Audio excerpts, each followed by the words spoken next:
I'm Jason Aponte. That's Steph Sanchez. This is the Bully Ball Podcast on the Gold Standard Podcast Network, the only podcast that is not in consideration for Coach of the Year or Podcast of the Year. Steph, what's going on? How are you? It's good to see you after a week off. Yeah, man, you slacking over here. No, Oh yeah, just I mean, just kidding. Congrats on the new gigs, by the way. I know you're covering more teams now. What teams are those? Just out of curiosity. the Vikings and the Saints. If I look like I'm Oh, tired, it's because I've been looking at film and screens and writing articles for about a week straight. It's fine though. It's completely fine. I'm I mean, fine. Who needs sleep? I was gonna say maybe hopefully you're watching a team better than the 49ers, but never mind. I mean, It's really funny because right before we got on, we were talking about, how we were like, hey, we've got to preach patience with Trey Lance. It's not fair to judge him after 5 starts. And the Minnesota Vikings are trying to do the same exact thing that the 49ers were trying to do with a win now team, which is develop a quarterback that they drafted high in the draft while they're along. But I've got news for you. JJ McCarthy stinks, and it's 5 weeks in, and that's it. Ready to throw the towel in. I don't think he'll ever be good. And if I eat my words, I eat my words. But he is awful, and it is not fun to watch their offense. my condolences. My Yeah. Hey, condolences to listen, you and all the Vikings fans out there.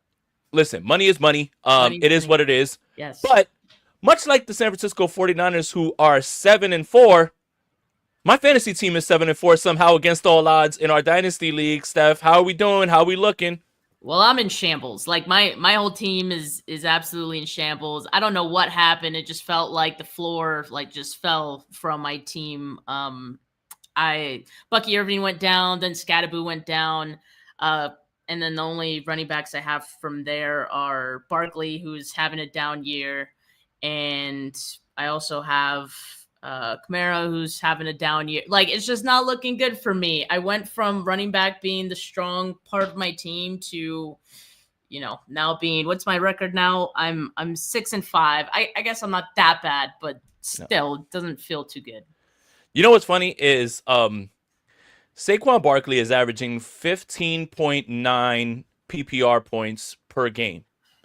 And DeAndre Swift is averaging 15.8 PPR points per game. And people are like, man, what a great player. And people are like, man, Barkley stinks. It's because we expected 20, Yeah. 25, and 30. Yeah. And I'm with you because I have Barkley in a bunch of places. But we're not here to talk about that. We're here to talk about the app that we do it on, Sleeper. The NFL season is here, which means you now have a chance to win 1,000 times your cash on daily fantasy football. Pick stats like touchdowns, passing yards, receiving yards, fantasy points, and more for a 1,000 time payout on Sleeper. Get your picks right and you could win big. And for a limited time only, new users will get a free $20 entry. And don't forget, if you use our promo code GSP, you will get up to $100 match on your first deposit. Terms and conditions apply. See Sleeper's terms of use for details. Currently operational in over 25 states. Check out Sleeper today. By the way, and this is a great way to segue into the 49ers, shout out to Michael Wilson. Oh, baby. That's what really lifted me to a victory this week. So, look, the San Francisco 49ers won this week, and depending on who you ask, people are not impressed. Depending on who you ask, people are very worried. I myself am very happy. I myself enjoyed watching this game. Now, look, Steph, the Cardinals stink. The Cardinals are banged Yeah. up. That's fine. I think we can say that. But it was really nice to see Brock Purdy get out there, not really show too many ill effects of the toe, look comfortable, get himself back into a rhythm. This was a perfect soft landing for this offense that has to start rolling, and people Said are the same acting thing. like this. Yeah, people are acting like this is some sort of problem. Me, I feel great about this. I felt great about this game. People, I think, are more concerned with the defense. But Brock Purdy's back. Ricky Pearsall's back. He had one more catch than you and I, and at the same amount of yards. But I thought this was like the perfect time for Brock to come back. Soft landing, get your feet wet. Make sure that you can get the ball rolling. If there is a little rust, you can knock it off against the Arizona team that is banged up everywhere. Steph, I was fine with it. And they put up a 40 burger. Like, what's the problem? Well, 49er fans are always going to find a problem even after a win. Like, if there's anything 49er fans are going to do. But no, I absolutely agree with you. I said the exact same thing in my post-game show. Game script-wise, it was the perfect game for Brock Purdy to come back to. and it felt complimentary, even though, I understand that they gave up 450 plus yards to Jacoby Brissett. I understand, 22 points is like whatever. A lot of that came in garbage time. That doesn't bother me too much. But they had 3 turnovers as well. You could say like Cardinals the defense was bailed out by all the Cardinals penalties and all the mistakes that they made. Sure, but the 49ers defense did get 3 turnovers, and that wasn't just from penalties. So I think we got to give some credit to that. We got to keep in mind there were so many linebackers in and out of this game as well. I mean, it seemed like a mess on defense, but they still showed us some good. I understand there were no sacks. I understand the pressure numbers are not good, but all in all, they still held this Cardinals team, down as much as they needed to in order to get this win. Now, the thing with the 49ers that needs to hold true for the rest of the season is that they just simply need to win the games that they're expected to. And this was a game they were expected to win. So I am happy with the outcome because, yeah, that's what I expected. Now, you just hope that a performance like this can propel them to maybe build off of it and maybe just maintain this momentum going into this next game, which is now looking like a really important game against another NFC opponent, the Carolina Panthers, who won a pretty exciting one, I guess you could say, going into OT and Bryce Young putting up a career game there, Tedero McMillan as well. So that's going to be a fun game for football fans. We might be a little more stressed out than we usually are, but I think that's going to be a good Monday Night Football game. I'm not as worried about Monday. I'll be honest with you, and here's why. Worried? I just said it'll be a little more competitive. Maybe, but you look. If you want good news, here's this, and I see about the pass rush, and we'll get to it. The only team that creates less pressure than the San Francisco 49ers is the Carolina Panthers. And everybody's healthy. So what you watched on Sunday is the formula moving forward. Bend but don't break on defense. Give me a timely play, a timely stop here or there, and the offense rolls. That's how you're going to win these games moving forward. That's it. That's all it's going to be. You're talking about, hey, they gave up all these yards, everything, cool. Saleh was fine with just playing back, letting them catch the ball, fine, let's bleed the clock. But what the 49ers have to do is, you're going to give up yards because you can't rush the passer. You are banged up at linebacker. By the way, I think Curtis Robinson is actually going to be fine. I don't know how the 49ers continue to do this with their Mike linebackers. Curtis Robinson leads the team in tackles as soon as he comes in for Tatum Bethune. I think he's going to be fine. But the thing is, if you make a few plays, if you make one turnover, you make a good stop, you get a stop, a few stops. We're not asking you to turn into the steel curtain on defense. And I think that's the problem, is if you expect this 49ers defense to all of a sudden have this light bulb go off when they're missing Fred Warner and Nick Bosa and all these pass rushers and the youth that they have on the defensive line, I think you're evaluating this wrong. What you watched on Sunday is the pathway to victory every single week for the 49ers. It is a defense that is bend but don't break, make enough plays with turnovers, advantageous situations, especially with special teams. Shout out to Sky Moore. And by the way, George Kittle, you know special teams, dog. You should be the special teams coordinator because you called it right after the Rams game. Sky Moore is close to breaking one. Literally, first kickoff breaks it. So this is how it's going to be. Make a play on special teams, make one or two plays on defense that'll turn the football over, and then offense roll. Is it perfect? No. Is it ideal? No. But this is your formula. And this is how it's going to be moving forward. This is how you're going to win games. And this 4-game stretch is the perfect time for this offense to find their footing, continue to roll, go into the bye week, which, by the way, we thought this bye week was ill-timed and, so far down the line. It's perfect. It's perfect. You get a week off, and then you get those last 3 games, which, by the way, that last game of the season is probably going to mean something. So hold on to your hats. But everything is kind of lining up. As long as the offense continues to put up points, Obviously, you can't suspect that they're going to be handed 1 yard drives, like they were early on. So I feel fine. Right now, this is what this is. Your expectations need to change as the season goes on. If you expect this team to turn into the 2012 49ers defense, I have bad news for you. But that's how you've got to look at this now. You have to make 1 or 2 plays, turn the football over, at least get 1 or 2 stops. What can't happen is that Rams game. That's what can't happen. And when there's better offenses, you'll be worried. But maybe these next 3-4 games against these offenses that aren't exactly world beaters, you can figure some stuff out. So this is your formula moving forward. And I think everybody should change their expectations. The 49ers still are in a position where before they get into their bye week, they could have 10 wins. That would be optimal right there. And then you have 3 games to figure it out. The 3 games are tough. Chicago, Indianapolis, and Seattle. Those games are tough. They're going to be tough games. I don't want to hear the Chicago's had a easy schedule. I had to watch them against the Vikings. Caleb Williams is elusive. They're figuring things out. That offense is still very, very creative under Ben Johnson. But this is going to be your formula moving forward. I thought this game was a perfect encapsulation of how the 49ers are going to win moving forward, Steph.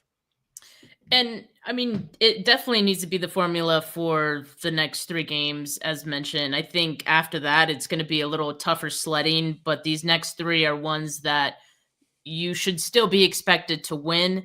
That's not to say that it's going to be a cakewalk. I mean, I certainly don't think that Browns game in Cleveland. That's the one I'm scared about.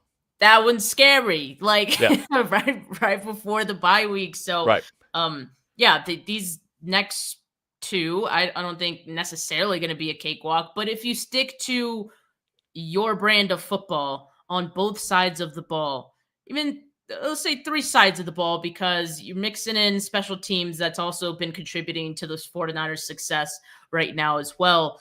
I think they could get it done. They should be able to. It should be enough. But I mean, like with all this talk of, offense and defense and our expectations going forward, like I do feel like that is a good segue into our fact or fiction today. Because the first 2 go right in hand with what we're talking about here. Right. And Will says, I just don't see the QBs we play left to be as bad as Brissett. Will, Dylan Gabriel, Shedeur Sanders, Cam Ward. Yeah. What are we talking about? Like those guys are objectively worse than Jacoby Brissett. Objectively. Now, the Cleveland game you're worried about because Jim Schwartz is a menace. And Myles Garrett is the greatest pass rusher of all time, it seems like. He's got like 10 sacks in 3 games. Cam Ward stinks this year so far. Dylan Gabriel and Shedeur Sanders, if the 49ers can't stop Dylan Gabriel and Shedeur Sanders, we've got a really, really big problem. So yes, there's way more there's quarterbacks that are left on the schedule that are far worse than Brissett. For sure. That's why we're confident about these 4 games. The Cleveland game makes you nervous because if there's any sort of weather and Jim Schwartz, that's what gets you a little nervous. And that, I listen, before the season started, when we saw the schedule come out, I was already worried about that game off the rip. And in my mind, I thought Brock and everybody was just going to play the whole season and everything was going to be roses. Like, put all that together now. I don't like that game at all. So I don't like that Browns game at all. I didn't like it before the season started, when the schedule came out. I don't like that game. Jim Schwartz in Cleveland, could be snowy. Myles Garrett, that defense, I don't like it. But if we're talking about quarterbacks left, Shedeur Sanders and Dylan Gabriel and Cam Ward, please. The Tennessee Titans have probably the worst offensive pieces in the NFL. Calvin Ridley's not playing. Io Maynard's hurt. Chimere Dike's hurt. They're awful. They're awful. So yeah, there's way more that's worse. But Steph, let's get into it. Rob, fact or fiction? Let's do it. Let's take the heat temperature, whatever it is, heat check, fact or fiction. The 49ers offense will average 30 points the rest of the regular season, Steph. Yeah, I say they do. So the 49ers had averaged 22 points per game this season before Sunday. That's largely with Mac Jones at quarterback. That's largely with, George Kittle being out most of that time. and then other pieces kind of in and out. With all offensive starters back for a full game for the first time this season, the 49ers scored 41. Now, you're not always going to be facing the Cardinals defense, but still, I do still feel like the 49ers have the firepower to keep this going. Not to say it's going to be a 40 burger every week, but it should be able to average 30 points per game rest of the season. Now, I think it also dictates, like, the defense will dictate the scoring the offense is going to have to do.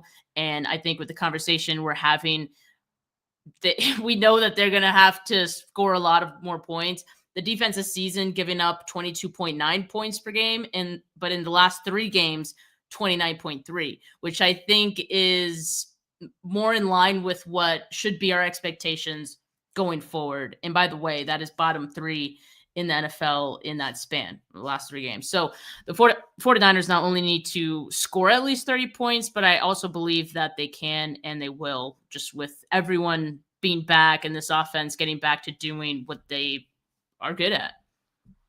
I'm going to say fiction because they're probably going to score around 28, 29, right? Like, it's still under 30. Come on, nope. That's my answer. Final answer. Semantics. I have a PhD in semantics. Yeah, look, moving forward, I do think that that's kind of the magic number. If the 49ers can get to 30, you feel very good about that.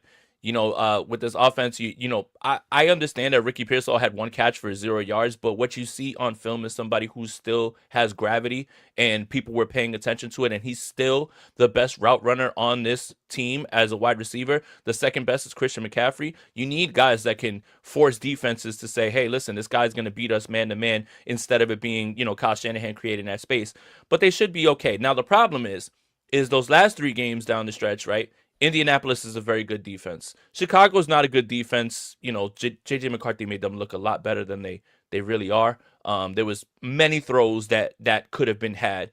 And if that game's in Levi's, if you give Brock Purdy in this offense those throws, it's going to be a long day for the Bears defense. And then obviously Seattle, which I hate to say it, that game is going to be for all the marbles. So either those rivalry jerseys are going to be burned everywhere, or they're going to be loved by everybody in a win or go home game. So yeah, I do think that it's around 28, 29. If you get to 30, that's the magic number. You feel good about your chances every single time that you're out there when you get to 30. So I'll say fiction because it's going to be 28, 29, but you get what I'm putting down. Rob, what's the next one? The 49ers defense will allow 30 points per game the rest of the regular season. Steph, you got it.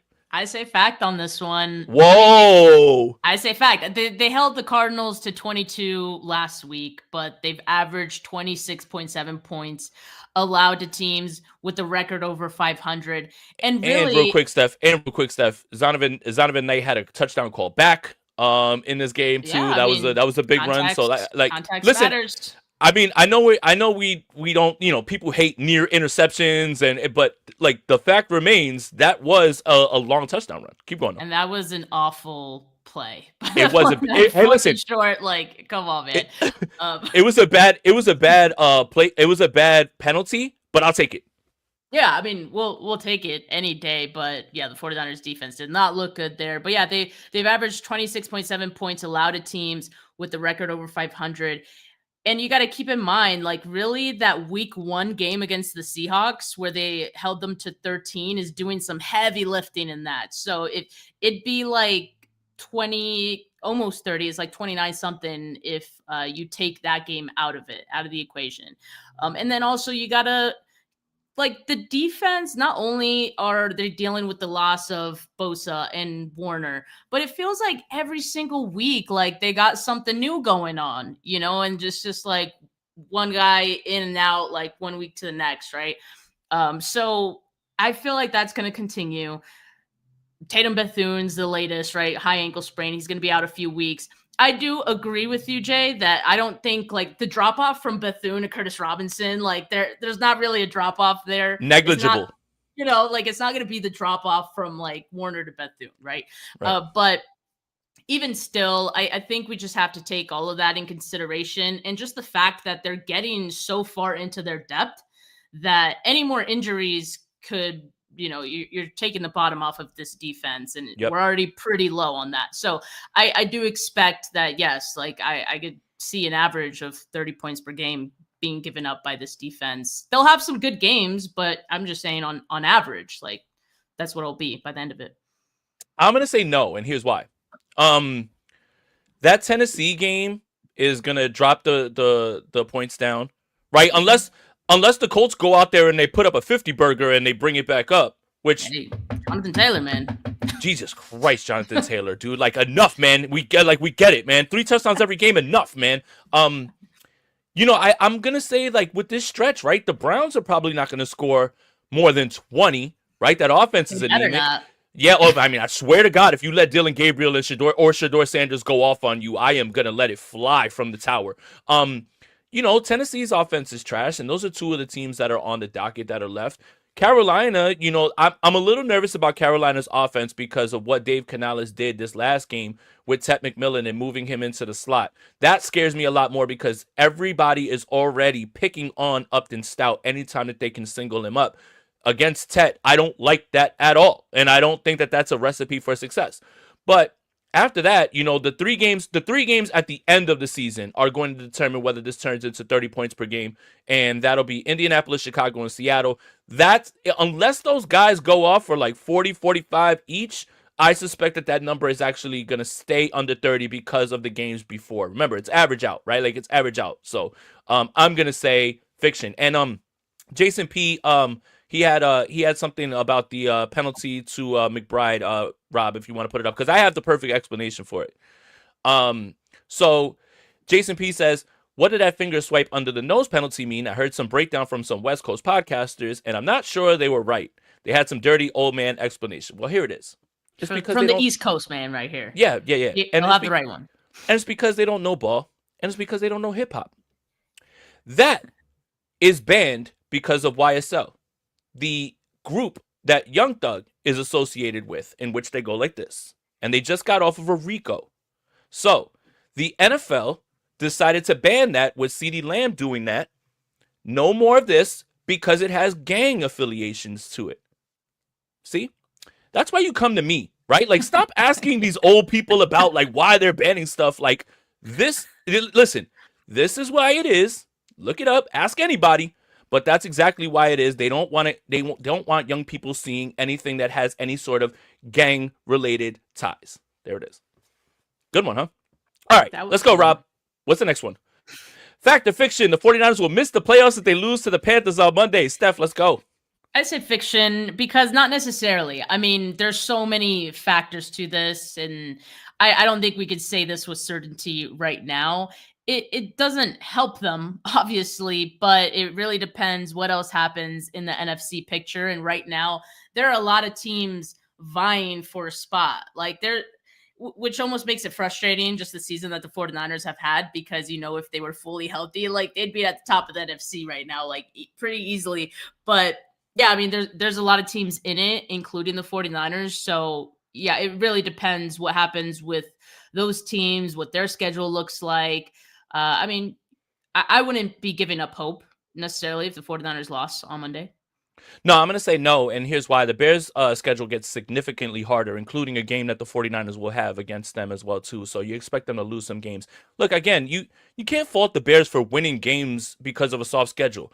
And the reason that I say that is because they've had soft schedules in years before, and they've lost those games. When you turn the corner and you're changing the culture is when you take care of business and win the games that you're supposed to win. So you can't get mad at Chicago because of the schedule and how it's come out. Shit, that's the reason that we're excited about the 49ers is because they've got this weak schedule. So you can't have it both ways. When you say the Bears have had a soft schedule, this is why, and you're like, oh, the 49ers are about to go on a run because they have a soft schedule. The Bears are going to face a lot of better teams down the stretch, including the 49ers. You know, that's going to be one of the teams. The Vikings, you know, you just feel like it's going to be hard for them to get into this. The Lions are the ones that you really need to be afraid of. You know, if Dallas could help us out, you know, I can't believe we're saying this. If Dallas could help us out and maybe beat the Lions, that Philly game was really big, which is why the 49ers currently sit in the 7th spot. I'm going to say fiction on this, but I won't like their chances because coming off of this would be right, the 2 weeks down the line would be the Cleveland game. So I mean, I think realistic scenario would be 3-1, but ideally love to go 4-0, and the only way to go 4-0 is to win the games and score more points than the Panthers. But I do think that they are going to beat the Panthers. I do think the Panthers, while improved, have beaten some teams that you're just kind of like, because I don't even know if Green Bay is good. Let's just put it out there, because when people point to that game and they're like, well, they beat the Packers. Are the Packers good? Have we figured this out yet? Are they good? Because I don't think they are. I was getting ready to tell they're pretenders. They look pretenders. Oh yeah. And what's funny is after 1 week they were like, Packers Super Bowl, no, they're not. No, they're not. No, they are not. That is the team right there that looks like they'll end up with a very good record and be one and done. And that is exactly what that team is. So yeah, like, just because the Panthers beat the Packers, don't hold that up as some sort of oh my God moment, like they're world beaters. Like, are the Packers good? No, they're not. So that's all I have to say. I mean, they were one Jameis pick away from losing. And then I would have said leave Matt LaFleur in Jersey. But Rob, what's the next one? Fact or fiction? Christian McCaffrey and Brian Robinson will split carries going forward. Steph. Fiction. Fiction. I don't even think we could call it a split. Like, when I hear split, I'm thinking close to 50-50. I think Brian Robinson will continue to be like worked in situationally, with those situations being few and far between, when McCaffrey needs a breather, matchup based, down and distance based, red zone based. And even then, it won't be every single time. So if Sunday was any indication, the 49ers were up 3 scores and McCaffrey was still in with 8 minutes left in the fourth quarter. They still didn't take him out. Robinson is not in any split with McCaffrey. This is not a 1A, 1B situation. He is the RB2. That is it. That's all he's going to be for the rest of this season, which is okay. Like, I'm fine with that.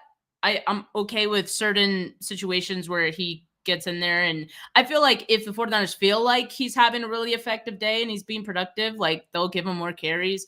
But, Sunday didn't feel like one of those games necessarily. So I think that's why they didn't, use him as much as maybe the previous 2. But yeah, I think it's going to be a week-to-week thing. Nowhere near close to a split, like a 50-50 split.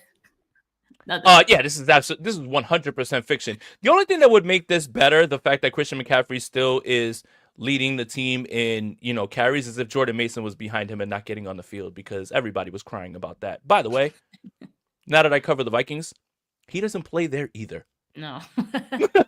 So enough with the Jordan Mason stuff. They were done with him after he had to start a few games. That's what's hilarious about it, is he had an audition while Aaron Jones was out. And Aaron Jones is 30, which might as well be 70 as a running back. Aaron Jones came back, and they were just like, all right, back to the bench, dude. Like, we're back to Aaron Jones. We've seen enough. Keep crying about Jordan Mason, man. I told you, he was completely replaceable. But yeah, that's absolutely fiction. What's the next topic, Rob? Fact or fiction? George Kittle will catch at least 10 touchdowns this season. It's 4 in his last 4. Now, he had 0 against the Giants, but he had 2 this week. Yeah. How many games do we have left? 6. We're 7-4. We've got 6 left. So he's got 5. So he's got to have 5 in 6. What do you think, Steph? So he's only had 10 or more touchdowns in a season once, and that was 2022. He had 11. I think the 6 games he missed this season will ultimately be the reason he doesn't get 10. Because looking at it, like, he probably easily get over 10 this season just with the involvement that he's getting so far. And I'd obviously love it if he did. And I will say, like, if he does stay as involved as he's been the last 2 weeks, like, it should be money. In the last 2 weeks, 17 targets, 17 catches, 151 yards, 3 touchdowns. So, like, if he kept that up, yes. But I do think, we will see some games where he doesn't get a touchdown. And I think we'll see games where, Ricky Pearsall will get more involved once he plays his rust off. Like, so... yeah, I don't think he'll do it. I would love it if he did, but I'm going to say this is fiction. I'm going to say this is fact. Here's why. Like it speaking into existence. Well, here's why. If the 49ers are going to have to put up 27 and 30 points a game. This is true. Who's going to get them the touchdowns? I mean, is it going to be all Christian McCaffrey? I mean, it might. It might be.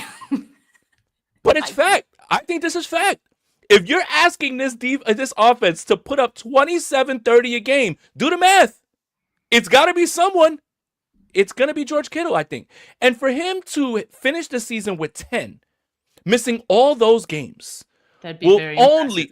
will only reaffirm the fact that the San Francisco 49ers still have the best tight end in the world. And Trey McBride's been very, very good this season. I say that as a pleased fantasy manager.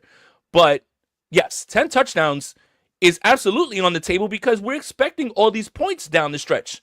So unless Christian McCaffrey scores 300 touchdowns the rest of the way, it's got to go to somebody. And him and Brock have a great rapport. I'm going to say yes. I am going to say yes. Yeah, I did like that you brought up the points per game thing as, just that context. I looked back at like 2022, which is when he had the 11 touchdowns, and the 49ers were 6th in points per game, 25.9. In 2023, they averaged 28.6, and he didn't have 10. I forgot how many he had that season, but it wasn't over 10. And they were 2nd in scoring that season. So yeah, we'll see. I like it. And you know what else I like about this, Steph? We've only agreed on the Christian McCaffrey one. Like, I mean, we disagree. I think everybody likes it too because it's respectful and it's two different. Like who wants to watch an agree pod, right? Like, I agree, everything's great. You're absolutely right. I'm absolutely right. Get out of here. We need some disagreement here, respectfully, between very good friends. Rob, what's the next one? Factor, fix it. Myles Garrett will finish the year with more sacks than the entire. All right, I'm gonna start this one. It's fact because he's gonna have more in that game against the 49ers than they had all season. Listen to me. Whoa, look, man. Rage bait used to be believable, right, on Twitter. And today, I don't know if you guys, woke up and Twitter was down. That's because Twitter switched over to Cloudflare as their server. And Cloudflare services Twitter and PFF and all of these. So all of these sites were down. So when you want to complain and you're like, Elon's messing it up, it's actually the server that they switched it over to. But when my Twitter timeline actually worked, I saw someone that said, Myles Garrett is finally playing better than TJ Watt this season. He's never been better than TJ Watt in any year. And I was this close to quote tweeting it and saying, please get a job and stop talking about football. Myles Garrett is, you know what? Fuck it. Hit the button, Rob. Myles Garrett is the greatest pass rusher I've ever seen, dude. I don't know what to say. I've watched Reggie White. I'm old enough. Yes. Look me in the eyes. I've watched Reggie White. I've watched a lot of Edge. But my God, what is it that Myles Garrett doesn't do? He blocks kicks. He tackles the quarterback. He runs stuffs. He can dunk a basketball. The guy is a freak. And if you really, really want to get sad, if you remember Chip Kelly's one and only year, the San Francisco 49ers won a game against the Los Angeles Rams with Colin Kaepernick, and that cost them the number 1 pick, which would have been Myles Garrett. If you just want to get sad all over. Not today, man. It's all right. Look, but yes, this is absolutely fact. Steph, what do you think? It's fact, yeah. I mean, he has 15 on the season. 4 multi-sack games this season, including one just this past weekend where he had 4 against the Ravens. He had 5 a few weeks ago. So, I mean, this is kind of easy money as well. If there were any bets about this, the 49ers have, what would you say, Rob? They have 12 sacks this year. And Nick Bosa is still tied for second most. Still tied for second most on this team, with just 2 sacks. So the 49ers have had 3 multi-sack games this season, week 2, week 7, week 9. They would have to have, I think, like the rest of the way would have to be multi-sack games, like just to, get over on Myles Garrett, because he's probably going to have more multi-sack games to finish this season as well. He's just that good of a player, and the 49ers are just that bad, when it comes to pass rush right now. So we'll see. Man, listen, the Browns stink, but that man is trying. I just don't know why he lied to everybody and said that it's about winning when he took the bag and stayed with the Browns. Like, don't lie. Like, like I don't look at you as less of a pass rusher because you took the bag. You're still you're still the best. You know what I'm saying? But don't lie to us, and don't lie to my face, like, at all. Like, come on, man. When you say winning and Cleveland, come on, man. Like, you're just lying. Like, what are you doing? Rob, let's go to the next one and save that super chat. For sure. We'll get to it. The 49ers should trade Mac Jones this offseason. Steph, I'm gonna start with you on this one. Okay. Okay, so this one is I'm in support of anything like the 49ers decide to do on this one, because I think, keeping Mac Jones does make sense given the injury bug that follows them. And, as of late, it feels like Brock Purdy has been hit with the injury bug quite a bit as well. But I'm going to say fact, because if you could get at least a second, like, I think you have to do it. And we say the draft is a crapshoot, but also we know that the value of a second round pick is probably more than a backup quarterback. Like, especially when you're in a retooling of your roster and trying to build a new foundation. I just think it's more important. But is he a starter though? He's just a backup here. But that's what I mean. Like, if he's a starter on another team, then the team is going to give up at least a second for him, and you got to take that. You got to take that. And I think the 49ers have kind of figured out what they're looking for in backup quarterbacks, and in this now being like a rehabilitation center for lost quarterbacks, and it's worked out for them. So I feel like if there's someone out there, that's also the other caveat, right? Not only does what you're getting back have to make sense, and the value of what you're getting back has to be more than the value of what he's bringing to your team as a backup quarterback, but also, I mean, I think you have to have a backup plan for who your next backup is going to be, if it's not Mac Jones. But yeah, I would do it. Okay. So no one's giving up a first for Mac Jones. I don't think you're getting a second. You might not even get a third, right? And 49er fans, this is going to be hilarious. And Kyle Shanahan has a chance to do the funniest thing in the world, which is trade Mac Jones and then sign either Justin Fields or Zach Wilson and fix them, right? Hilarious. But if you do get a second or a third, I do think you make the move, and here's why. The next quarterback that is set to receive the Kyle Shanahan stimulus package is already in the building. And I'm not talking about Adrian Martinez. It's Curtis Rourke.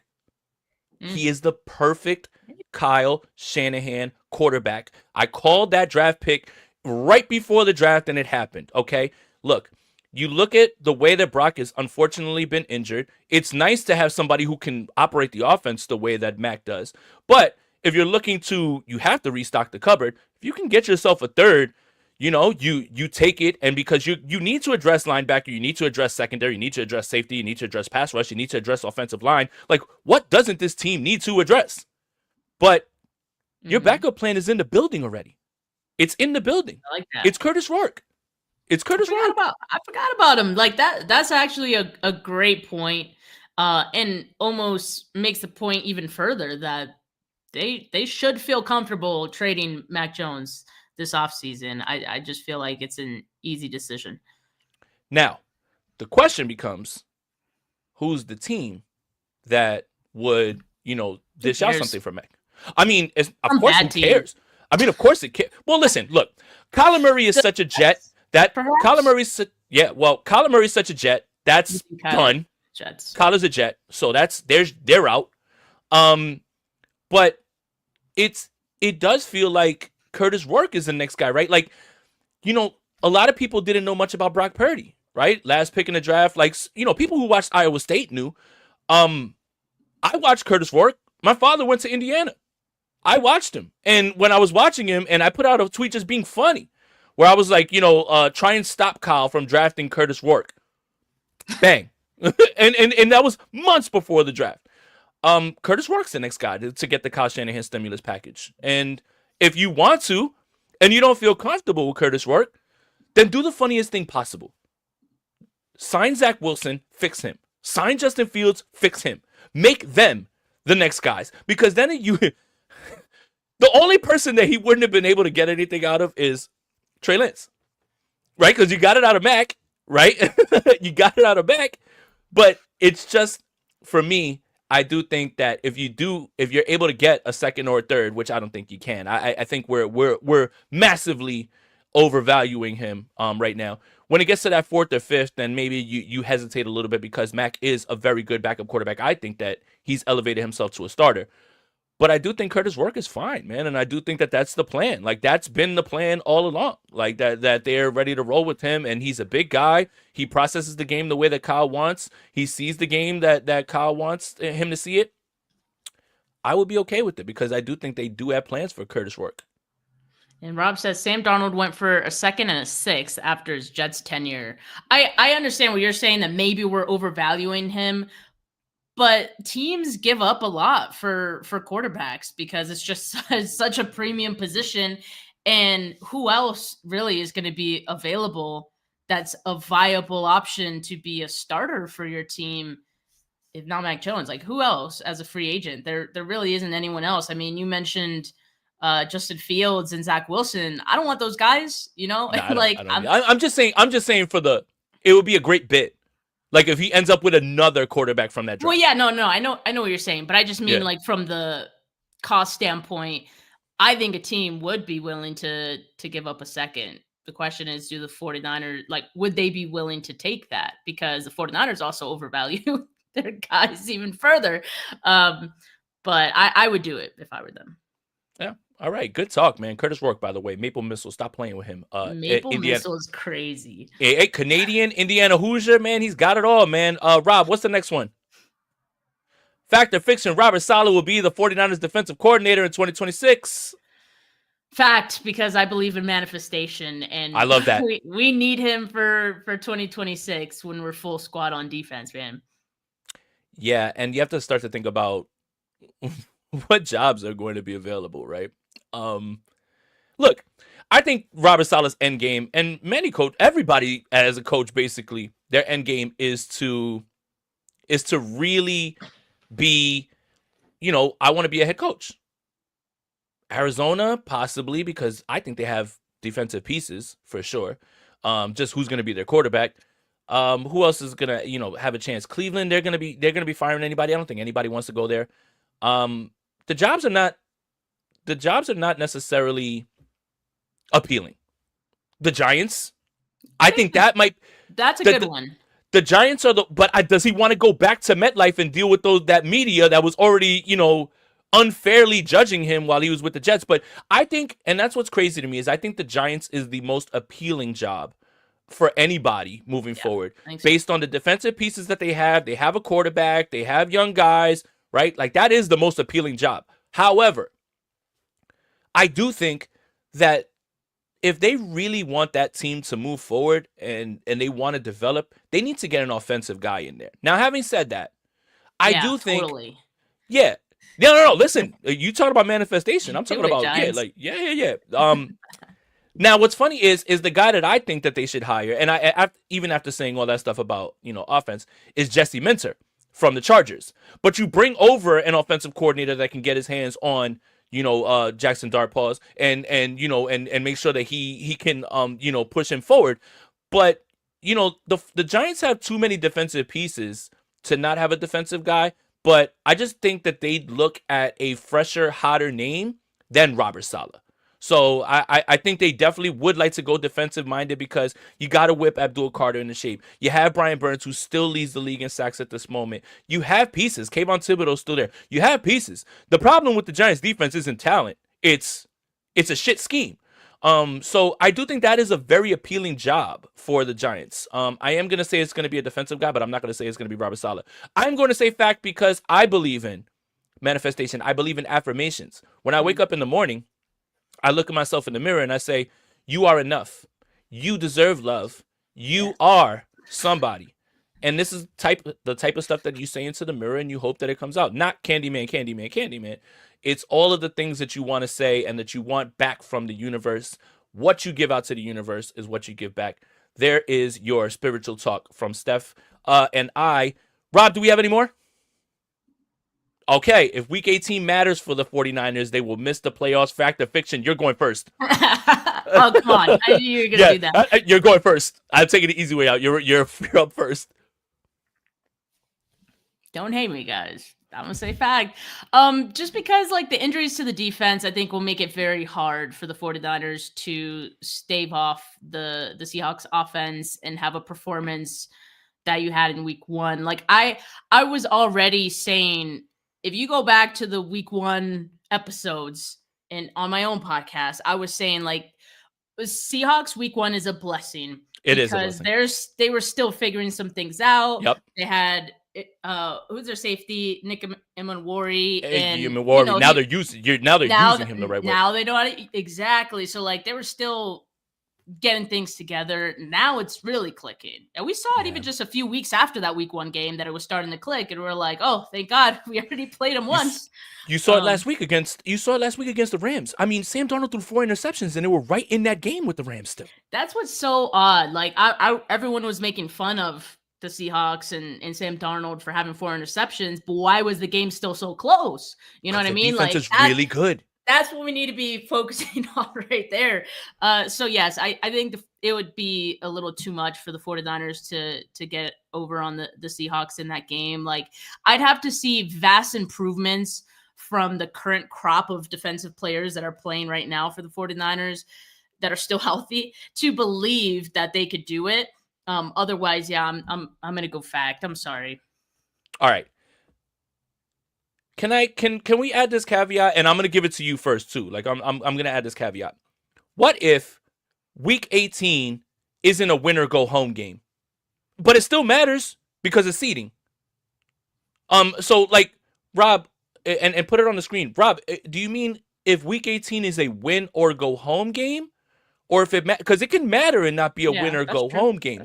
So I want to make sure that yes, okay, win or in. Okay. Mm-hmm. In that scenario, that makes me very nervous. Dre Greenlaw walking through that door. Don't care. Yeah, no, of course. Okay. In that scenario, I don't like it. But that's not going to be the case going into week 18. And I'm going to lay it out for you. The 49ers at worst are going to be 3-1 through this stretch. If they go 4-0, it's done. 11 wins is in. So let's even say you get on the other side of the bye week and you lose to Indianapolis and then you lose to Seattle, you still have 11 wins. So don't let the 49ers get into this bye week with 10 wins.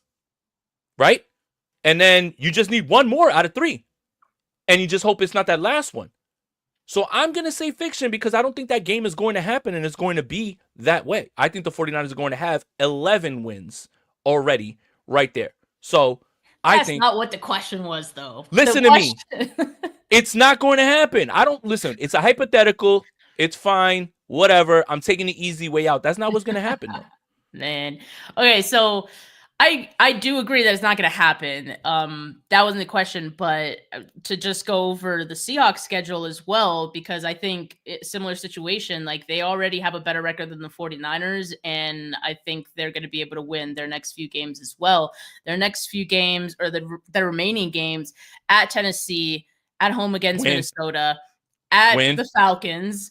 Then they have the Colts, Rams. Those could be toss-ups. And then at Carolina and then at San Francisco. So, I mean, you noted the wins right there. Like, I feel like that's enough for that week 18 game to not mean anything for them either. So, well, and another thing, the 49ers have the most conference wins. So they've already got tiebreakers out of the way, right? With certain people. Yeah. So Carolina could be an NFC win. That's another one. You know, after that is, if I'm not mistaken, is Tennessee. That's AFC. Cleveland, AFC. Indianapolis, AFC. Chicago, NFC. Again, conference wins. You'll have a very good chance at a tiebreaker. That's why I think this game is not going to happen. So, yeah, I take the easy way out. But I'm laying out the path that is very, very logical and has a chance to happen. So it'll matter. It'll matter. Okay. It'll matter. Okay. Last fact or fiction. will the Week 18 game mean something? You were It'll saying mean something. It just won't mean everything. no. I mean, like, will they be fighting for anything? They'll be fighting for seeding.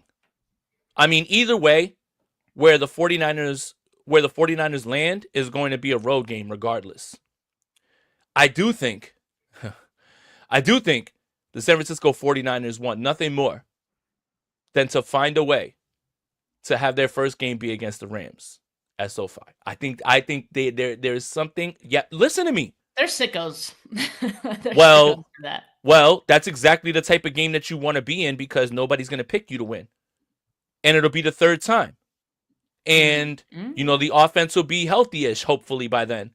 I do think that they're dying to get that third game. Like, don't get it twisted. The 49ers saw all that crap that the Rams were popping. They have so much of this after they finally win a game. Kyron Williams was crying after the first game. At this game, they're making fun of the boombox. Yeah, y'all, we're in here. We're in your mind, bruh. We're in your mind. And I know the 49ers saw that and want to get their get back. So, low key, I do think I can see it. If the Rams want to hold on to that 2 seed, all the 49ers have to do is get that 7 seed and let's run it back. Let's have the rubber match if we're doing baseball, right? 2 out of 3. Let's see who finishes it. So, Rob, do we have any more fact or fiction? You said he had a couple more. Aha! Woo! Fact or fiction. Woo! Kicker. You go first. Well, you know what? You know what, Rob? Just hit the button. Have it ready. Kicker update. So just when our problems were solved, just when things were great, we had a kicker. And it would have been an Eddie Pinheiro revenge game. Oh, dude. Yes. So the vibes. Now, I want to say something, and he's still on my channel going to be the guy who shall not be named. 49er fans, you're a bunch of sickos. Let's sign that guy off of Chicago's practice squad. That's hilarious. That's funny to you? You think that's funny? Well, you know what's even more funny? Washington signed that guy. And he has to go to be teammates with Deebo Samuel. Fact or fiction, Deebo Samuel will strangle Jake Moody before the end of the year. This is a fact. This is absolute fact. There's a lot of frustration. With the Washington Commanders. By the way, Adam Peters is a fraud, but we'll talk about that another day. But I stand on that, okay? But yes, is a kicker going to cost them? No, I don't think it is. Now, the 49ers did work out 3 kickers. The problem is this. I don't like specialists, but I know way too much about specialists. Because all against your will, all against my will, right? Like I'm just, it's like a Clockwork Orange with the toothpicks and like I'm looking, right? So automatically my mind goes to Greg Joseph. But what I found out is that Greg Joseph is actually on the Raiders practice squad. And if you sign someone off a practice squad, you have to cut someone. And I don't think that the 49ers will be able to do that. So Greg Joseph was the first logical choice in my mind because he was the guy that was already kicking better than Moody before he got here. Damn it, I said his name. It's like Voldemort. Now, the 3 that are here, the one that I feel safest with is Anders Carlson because he was here last year and he didn't miss any kicks. Keep John Parker Romo far away from my team. And here's what I know about him. He sent away Young Hui Koo from Atlanta, replaced him, then got replaced because he can't make kicks. No. Don't you love when that happens? Yeah. No. Anders Carlson is your answer. Tanner Brown, get out of here. Anders Carlson is your answer. But keep John Parker Romo far away from my team. And you can put the super chat on the screen as well too, Rob. But Steph, a kicker will cost the 49ers another game in Cleveland. False. Also, or fiction. Also because I believe in manifestation, and we just can't have that again for like my own mental health. But I mean, I think the only reason that it cost us last time was because of thou who shall not be named, right? And he looked like he was gonna cry after the game. Fuck up. And I think we think that some of these guys who can be signed off the street are better than that guy, which is why it was silly for people to think that the 49ers would have just wanted to sign him back. Like, why would you sign him back? There was a reason you cut him in the first place and got a guy off the street. And that guy off the street ended up being way better than him. So why wouldn't you just do that again instead of, just the mental stress of having him back on the roster? So yeah, I'm going to say fiction. Yeah. Kicker unemployed. Well, he's Washington's kicker now because they cut Matt Gay. And it's funny because Washington cut Matt Gay, and everyone was like, I'll take Matt Gay. Why would you want to take somebody who can't make kicks? Like, what are we doing, guys? Like, what are we doing? And you know what's hilarious is Joey Sly is the Tennessee kicker. McLaughlin is the kicker for Tampa Bay, and he's the guy, if you guys remember, in 2019 that butchered that game-winning kick against Seattle. Just get Anders Carlson. He's familiar. He's in the building. It's fine. And I've got another big brain idea. Again, sometimes I think it's outside of the box. Sometimes, my mind goes places that it shouldn't. How about don't kick any field goals? Let's score touchdowns. Cam's dad, I expect Eddie P to kick Monday night. Lefty? Like, is he just going to go out there? Is he ambidextrous? Like, is that a thing for kickers? Look, I will say this. The vibes on Eddie Pinheiro are off the chain. And here's why. So before the half, he has the block kick, and Calais Campbell blocked it.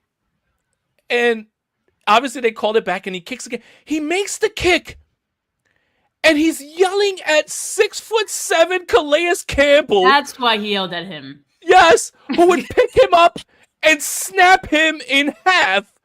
That man is... The vibes on this man are... Look at him! The kicker's talking trash to Calais Campbell! I love him so much. Man, just when I thought that I was in his not... face, bro. Yeah, he's screaming. Calais Campbell, if you ran into him in a back alley, call the ambulance, Eddie Pinheiro, please. But man, I love this guy. I love his vibe. He's screaming at the sideline. He's in the locker room going nuts.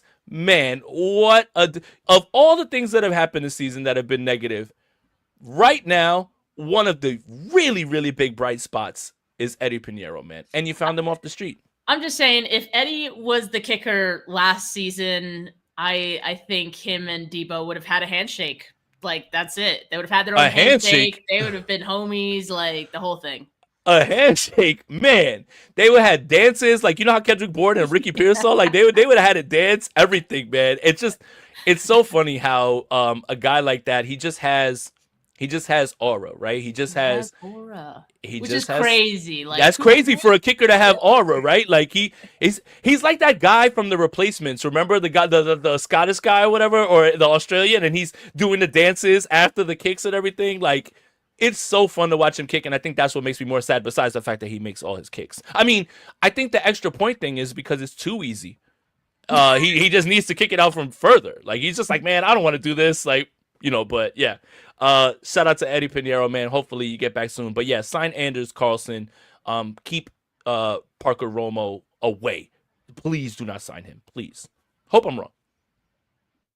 I can't believe we know that much about kickers stuff. You do. I didn't know half the shit you were talking about just now. There he is, Nigel Gruff. He's ripping a right dart right there. And The Replacements is such a dope movie too, man. It's so good.